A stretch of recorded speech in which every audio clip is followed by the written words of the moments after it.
SIR লাগু হবে এটা নিয়ে কারো সন্দেহ ছিল না। যারা এখানে সন্দেহের বাতাবরণ তৈরি করেছে বা বড় ডায়লগ দিচ্ছে করতে দেবো না, তারা ভিতরেই যাবে। মানুষ তাদের প্রত্যাখ্যান করবে। এটা সাংবিধানিক ব্যবস্থা, সবার সহযোগিতা করা উচিত। দেশের সম্মানের ব্যাপার যাতে এসআইআর হয় এবং যারা সত্যি সত্যি দেশের নাগরিক তারা যেন ভোটার হিসাবে এখানে সরকার চয়ন করতে পারে, সেই ব্যবস্থা করা উচিত। এসআইআর শুরু হতে একদিকে যেমন বিজেপির মিষ্টিগুলি হচ্ছে বিভিন্ন দিকে, এবং অন্যান্য দিকে দেখা যাচ্ছে হুমকি তৃণমূল নেতাদের। না দেখুন, আমার মনে হয় না এটা নিয়ে খুব বিরাট কিছু উৎসব আনন্দ করা উচিত বা বিরোধিতা করা উচিত। সেন্সাস হয়, কেউ বিরোধিতা করে।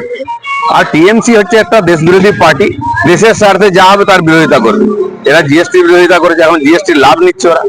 ডিমনিটাইজেশনের বিরোধিতা করেছে, সিম্পল ডিমনিটাইজেশন হয়ে গেছে। 370 ধারার বিরোধিতা করেছিল, আমরা হাঁটিয়ে দিয়েছি। কাশ্মীরকে নিয়ে ওরা চেঁচামেচি করে কিছু করতে পারেনি। 3 তালাক গেছে, সব বিরোধিতা করেছে এরা, কিন্তু লাইনে এসে গেছে। লাইনে আসবে না, বাইরে যাবে। এসআইআর শুরু হতে 235 জন আধিকারিকের বদলি, কিভাবে দেখবেন? মমতা ব্যানার্জি এটাই করেছেন, প্রতি 6 মাসে 8 মাসে একবার অফিসারদের চেঞ্জ করে দেন। তারা কিছু কাজ করে না, আর কিছু কাজও হয় না, বুঝতে বুঝতে সময় চলে। উনি ভাবছেন এটাকে নিজের মতো করে নেবেন, সেটা সম্ভব নয়।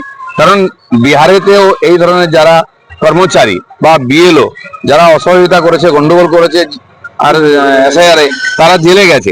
পশ্চিমবাংলাদেশের ডিএম হোক বা বিএলও হোক, যদি গন্ডগোল করে নেতাদের কথায়, তাহলে সে জেলে যাবে, তার চাকরি যাবে। দাদা, প্রথম দিন থেকে এসআইআর নিয়ে মিথ্যাচার করেছে তৃণমূল কংগ্রেস এবং মমতা বন্দ্যোপাধ্যায়।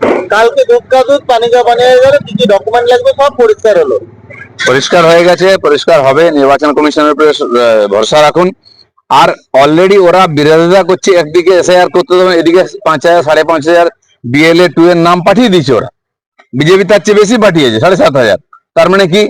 লোককে বোকা বানাচ্ছে, লোককে নয়। কিছু ওদের চামচা বেলচা যারা জেতায়, সে অবৈধ যারা নাগরিক, অবৈধ ভোটার, তাদেরকে বাঁচাবার চেষ্টা করছে, কিন্তু সেটা সম্ভব হবে না। দাদা, কেন্দ্রীয় বাহিনীর প্রয়োজন আপনার মনে হয় যে এসআইআর এ বাধা দিলে কেন্দ্রীয় বাহিনী? না, আমার মনে হয় না। সাধারণ জনতা সহযোগিতা করে নিজের নিজের দায়িত্ব পালন করবেন, ফর্ম ফিল আপ করবেন, তারা নিজেদেরকে নাগরিক প্রমাণ করবেন।